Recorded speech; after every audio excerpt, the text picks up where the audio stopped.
जैसे कि देखिए ये चैप्टर है दो चर वाले रैखिक समीकरण युग्म, ठीक है। तो इसमें क्या है कि दो चर वाले रैखिक समीकरण का यदि हम सरलतम रूप देखते हैं, इसका सरलतम रूप क्या हो जाएगा, ax + by + c = 0। क्योंकि यहाँ हमारे पास युग्म है, युग्म का अर्थ होता है जोड़ा, यानी कि पेयर भी होगा, यानी कि दो, है ना। जोड़ा का मतलब दो होना चाहिए, इसीलिए करके इसको देखिए एक और ये दो सेम समीकरण है, बट उसको क्या किया गया है, यहाँ एक अलग और ये दूसरा। तो ये इसी का प्रयोग हम लोग यहाँ पर करते हैं, जहाँ पर देखिए x y जो है वो चर है और a b c जो यहाँ है वो अचर पद को दर्शाता है। यहाँ पर जैसे कि कोई भी नंबर हम यहाँ ले सकते हैं, 1 2 3 4 में से कोई भी नंबर यहाँ पर रहेगा। उसके बाद देखिए कि इसको बनाने के लिए, हल करने के लिए हमारे पास दो विधि आती है, एक को कहते हैं ग्राफीय विधि, एक को कहते हैं बीजगणितीय विधि, ठीक है। उसके बाद बीजगणितीय विधि के अंतर्गत आता है प्रतिस्थापन, विलोपन और वज्रगुणन विधि, है ना।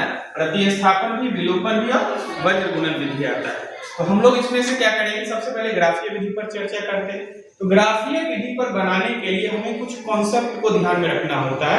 यदि मान लीजिए हमारे पास कुछ समीकरण अगर दिया हुआ रहेगा, उसको हम ग्राफ पर दर्शाएंगे तो क्या उसका हल होगा या नहीं होगा, और होगा तो कैसा होगा।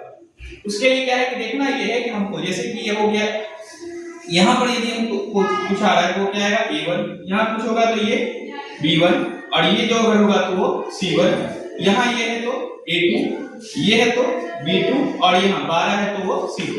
अब देखना ये है कि अगर मान लीजिए इस तीनों का वैल्यू अगर इक्वल हो जाए, अगर इस तीनों का मान बराबर आ जाएगा, तब क्या हो जाएगा, उसके अनेक हल होंगे। क्यों? क्योंकि उसका ग्राफ जो होगा वो एक के ऊपर दूसरा आएगा, जिसको हम लोग संपाती भी कहते हैं, ठीक है, जो एक दूसरे पर ओवरलैप करता है, तो वैसा ग्राफ आएगा। दूसरा अगर देखेंगे, यदि पहला दूसरा बराबर हो और तीसरा यानी कि a1 a2 b1 b2 बराबर हो, c1/c2 बराबर नहीं हो, तो उसके कोई हल नहीं होंगे। क्यों? क्योंकि उसका ग्राफ जो होगा वो समांतर होगा। कैसा होगा? समांतर। समांतर वो दोनों कभी मिलता नहीं, इसीलिए। एक और अगर देखें तीसरी स्थिति, जिस स्थिति में यदि a1/a2 b1/b2 बराबर नहीं हो, पहली स्थिति में ये अगर ये बराबर नहीं हो तो इसकी केवल एक हल होंगे, ठीक है। और ऐसी जो होगी वो प्रतिच्छेदी रेखाएं कहलाएगी। कुछ इस तरीके से इसका ग्राफ बनेगा, और इस पॉइंट पर जो आएगा वही हमारे इस ग्राफ का आंसर है। x और y का वैल्यू हमारा जो का वो लीजिए, ठीक है। हम थोड़ा सा इसको समझते हैं आगे कि ग्राफीय विधि से कैसे बनता है, एक क्वेश्चन लेकर के बनाते हैं, ठीक है।